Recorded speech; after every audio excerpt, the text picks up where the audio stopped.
Welcome to the Enchanted Library, where we turn the pages of books, beautiful and old, living and magical. It's time to curl up, get cozy, and join us on an adventure.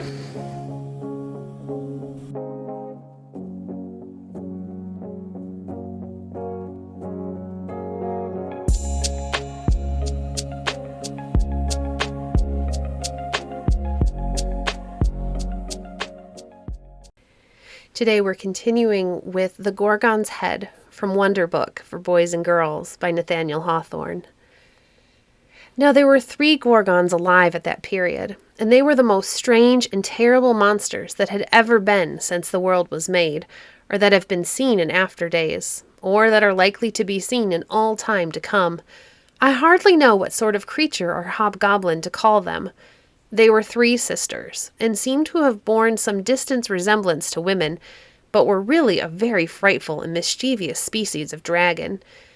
It is indeed difficult to imagine what hideous beings these 3 sisters were.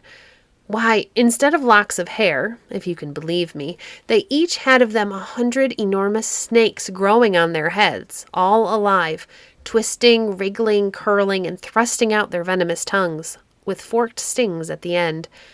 The teeth of the Gorgons were terribly long tusks. Their hands were made of brass, and their bodies were all over scales, which, if not iron, were something as hard and impenetrable. They had wings, too, and exceedingly splendid ones, I can assure you, for every feather in them was pure, bright, glittering, burnished gold, and they looked very dazzlingly, no doubt, when the Gorgons were flying about in the sunshine. But when people happened to catch a glimpse of their glittering brightness aloft in the air, they seldom stopped to gaze, but ran and hid themselves as speedily as they could. You will think, perhaps, that they were afraid of being stung by the serpents that served the Gorgons instead of hair, or of having their heads bitten off by their ugly tusks, or of being torn all to pieces by their brazen claws. Well, to be sure, these were some of the dangers, but by no means the greatest, nor the most difficult to avoid.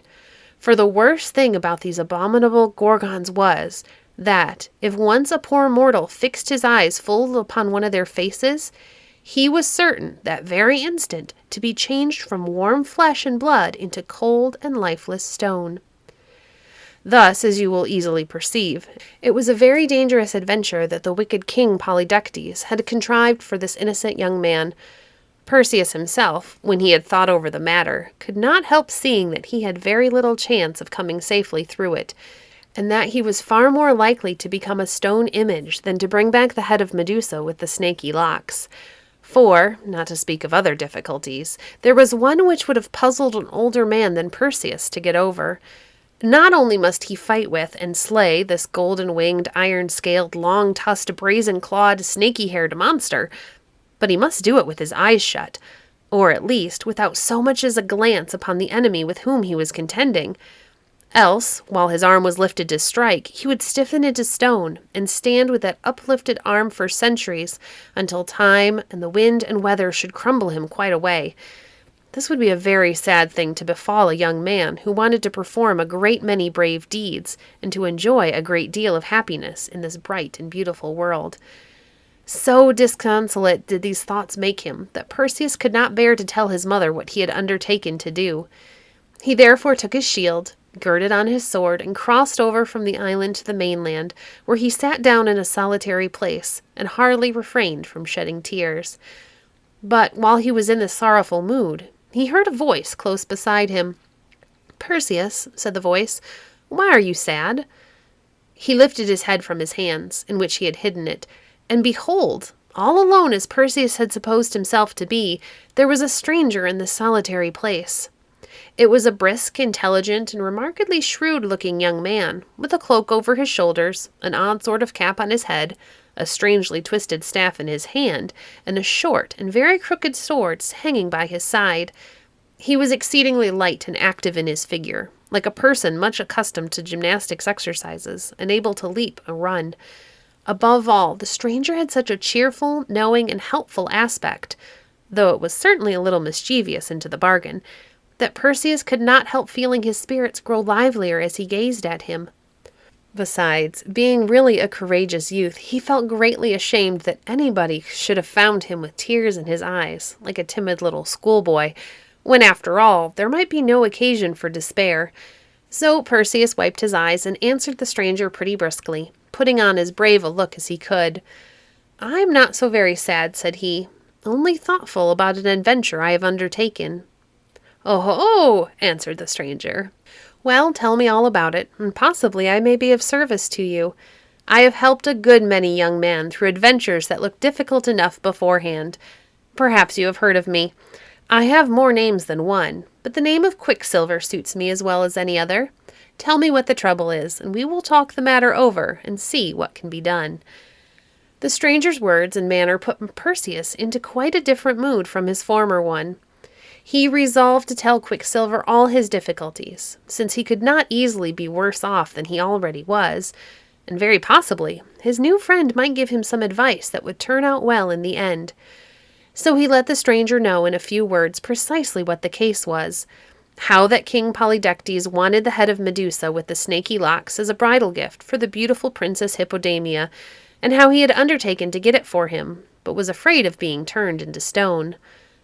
"And that would be a great pity," said Quicksilver, with his mischievous smile. "You would make a very handsome marble statue, it is true, and it would be a considerable number of centuries before you crumbled away, but on the whole, one would rather be a young man for a few years than a stone image for a great many." "Oh, far rather!" exclaimed Perseus, with the tears again standing in his eyes. "And besides, what would my dear mother do if her beloved son was turned into a stone?" "Well, well, let us hope the affair will not turn out so very badly," replied Quicksilver in an encouraging tone. "I am the very person to help you if anybody can. My sister and myself will do our utmost to bring you safe through the adventure, ugly as it now looks." "Your sister?" repeated Perseus. "Well, yes, my sister," said the stranger. "She is very wise, I promise you, and as for myself, I generally have all my wits about me, such as they are. If you show yourself bold and cautious and follow our advice, you need not fear being a stone image yet a while. But first of all, you must polish your shield till you can see your face in it as distinctly as in a mirror." This seemed to Perseus rather an odd beginning of the adventure, for he thought of far more consequence than the shield should be strong enough to defend him from the Gorgon's brazen claws, than it should be bright enough to show the reflection of his face. However, concluding that Quicksilver knew better than himself, he immediately set to work and scrubbed the shield with so much diligence and goodwill that it very quickly shone like the moon at harvest time. Quicksilver looked at it with a smile and nodded his own approbation. Then, taking off his own short and crooked sword, he girded it about Perseus, instead of the one which he had before worn. "No sword but mine will answer your purpose," observed he. "The blade has a most excellent temper, and will cut through iron and brass as easily as through the slenderest twig. And now we will set out. The next thing is to find the 3 gray women, who will tell us where to find the nymphs." "The 3 gray women!" cried Perseus, to whom this seemed only a new difficulty in the path of his adventure. "Pray, who may the 3 gray women be? I never heard of them before." "They are 3 very strange old ladies," said Quicksilver, laughing. "They have but 1 eye among them, and only 1 tooth. Moreover, you must find them out by starlight, or in the dusk of the evening, for they never show themselves by the light of either the sun or moon." "But," said Perseus, "why should I waste my time with these 3 gray women? Wouldn't it not be better to set out at once in search of the terrible Gorgons?" "No, no," answered his friend. "There are other things to be done before you can find your way to the Gorgons. There is nothing for it but to hunt up these old ladies, and when we meet with them, you may be sure the Gorgons are not a great way off. Come, let us be stirring." Perseus, by this time, felt so much confidence in his companion's sagacity that he made no more objections, and professed himself ready to begin the adventure immediately. They accordingly set out, and walked at a pretty brisk pace, so brisk indeed that Perseus found it rather difficult to keep up with his nimble friend Quicksilver. To say the truth, he had a singular idea that Quicksilver was furnished with a pair of winged shoes, which of course helped him along marvelously. And then, too, when Perseus looked sideways at him, out the corner of his eye, he seemed to see wings on the side of his head. although if he turned a full gaze, there were no such things to be perceived, but only an odd kind of cap. But at all events, the twisted staff was evidently a great convenience to Quicksilver, and enabled him to proceed so fast that Perseus, though a remarkably active young man, began to be out of breath. "Here!" cried Quicksilver at last, for he knew well enough, rogue that he was, how hard Perseus found to keep pace with him. "Take you the staff, for you need it a great deal more than I. Are there no better walkers than yourself in the island of Seriphus?" "I could walk pretty well," said Perseus, glancing slyly at his companion's feet, "if only I had a pair of winged shoes." "We must see about getting you a pair," answered Quicksilver. But the staff helped Perseus along so bravely that he no longer felt the slightest weariness. In fact, the stick seemed to be alive in his hand, and to lend some of its life to Perseus. He and Quicksilver now walked onward at their ease, talking very sociably together, and Quicksilver told so many pleasant stories about his former adventures, and how well his wits had served him on various occasions, that Perseus began to think him a very wonderful person. He evidently knew the world, and nobody is so charming to a young man as a friend who has that kind of knowledge. Perseus listened the more eagerly in hope of brightening his own wits by what he heard. At last, he happened to recollect that Quicksilver had spoken of a sister, who was to lend her assistance in the adventure which they were now bound upon. "Where is she?" he inquired. "Shall we not meet her soon?" "All at the proper time," said his companion. "But this sister of mine, you must understand, is quite a different sort of character from myself. She is grave and prudent, seldom smiles, never laughs, and makes it a rule not to utter a word unless she has something particularly profound to say. Neither will she listen to any but the wisest conversation." "Dear me," ejaculated Perseus, "I shall be afraid to say a syllable." "She is a very accomplished person, I assure you," continued Quicksilver, "and has all the arts and sciences at her fingers' ends. In short, she is so immoderately wise that many people call her wisdom personified. But, to tell you the truth, she has hardly vivacity enough for my taste, and I think you would scarcely find her so pleasant a traveling companion as myself. She has her good points, nevertheless, and you will find the benefit of them in your encounter with the Gorgons." By this time it had grown quite dusk.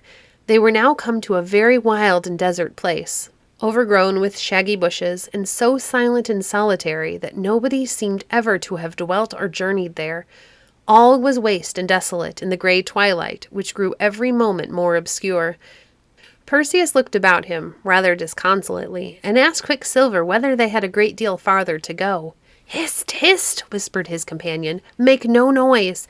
This is just the time and place to meet the 3 grey women. Be careful they do not see you before you see them, for, though they have but a single eye among the 3, it is as sharp-sighted as 6 common eyes." "But what must I do," asked Perseus, "when we meet them?" Quicksilver explained to Perseus how the 3 grey women managed with their one eye. They were in the habit, it seems, of changing it from one to another, as if it had been a pair of spectacles, or, which would have suited them better, a quizzing glass. When one of the 3 had kept the eye a certain time, she took it out of the socket and passed it to one of her sisters, whose turn it might happen to be, and who immediately clapped it into her own head, and enjoyed a peep at the visible world. Thus, it will easily be understood that only one of the 3 grey women could see, while the 2 others were in utter darkness. And moreover, at the instant when the eye was passing from hand to hand, neither of the poor old ladies was able to see a wink. I have heard a great many strange things in my day, and have witnessed not a few, but none, it seems to me, that can compare with the oddity of these 3 grey women all peeping through a single eye. So thought Perseus likewise, and was so astonished that he almost fancied his companion was joking at him, and that there were no such old women in the world. "You will soon find whether I tell the truth or no," observed Quicksilver. "Hark! Hush! Hist! Hist! There they come now!"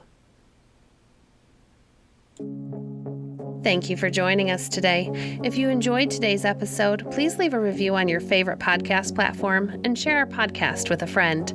Visit our website at www.enchantedlibrary.net to see our past books or to connect with us on Facebook.